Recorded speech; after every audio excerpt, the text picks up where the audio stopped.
నా పేరు సంతోష్ గౌడ్, ఎమ్మెల్యే ప్రకాష్ గౌడ్ వాళ్ళ అబ్బాయిని. నేను శ్రీయశ్రీ అనే అమ్మాయిని ఇష్టపడుతున్నాను. రీసెంట్గా మాకు జూలై 8న ఎంగేజ్మెంట్ కూడా అయ్యింది. ఇదంతా మా పేరెంట్స్కి తెలుసు, వాళ్ళ కన్సర్న్ ఉంది, వాళ్ళు ఒప్పుకున్నారు.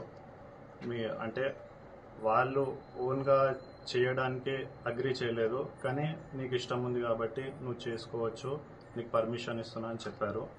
అలా మేము మా అత్తమ్మతో మేము వాళ్ళ ఫ్యామిలీ కలిసి ఎంగేజ్మెంట్ చేసుకున్నాము, పబ్లికల్లీ చేసుకున్నాం, అందరికి తెలుసు, ఇంట్లో కూడా తెలుసు అందరికీ.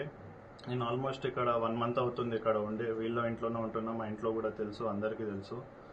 కానీ నిన్న కొంతమంది ఒక 40 members అట్లా మా ఇంటిపైకి ఇక్కడ దాడి చేసినారు. ఆ ఎవిడెన్స్ కూడా మీరు ఇక్కడ వెనకాల మొత్తం అటాక్ చేసినాయి, డోర్ పగిలినాయి, అవన్నీ ఇక్కడ ఉన్నాయి.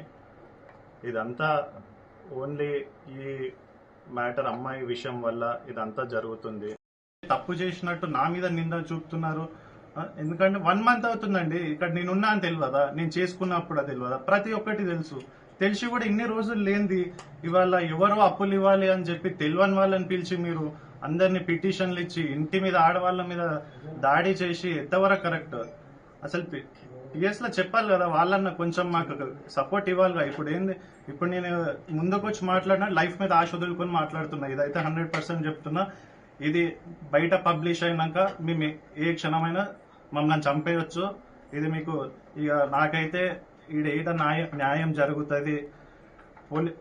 పిఎస్ లో కానీ కోర్ట్ త్రూ కానీ ఎక్కడ కానీ న్యాయం జరుగుతుందని నేను ఎక్కడ అనుకుంటలేను. ఇంకా మా లైఫ్ పైన ఆశ వదులుకొని ఇవాళ మేము సరేగా చచ్చిపోయినా సరే మా మీద ఇంత చేసారు కదా అని మేము ముందుకు వచ్చి చెప్తున్నాము.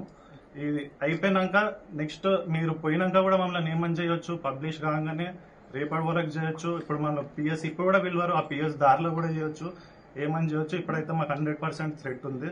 ఇక ఎట్లా ముందు నుంచి ఉంది, ఇప్పుడు అని కాదు, ముందు నుంచి కొంచెం ఉండే. ఇప్పుడు ఎట్లా వాళ్ళంతా తెగించినాక ఇంకేముంది, బతకడానికి ఇక్కడ ఏముంది, ఇక ఎట్లా చంపేసేదానికి ఎందుకు అన్నట్టు నేను ముందుకు వచ్చి చెప్పి ఇక ఎట్లా ఇప్పుడు మా ముగ్గురులా మేము చనిపోతే ఇక వాళ్ళు ఎవరు చేయించారో మీకు కాల్ డేట్ అవన్నీ ఇస్తాను, వాళ్ళ వల్లనే నేను చనిపోయినా అని మీరు అందరు రాసుకోవచ్చు.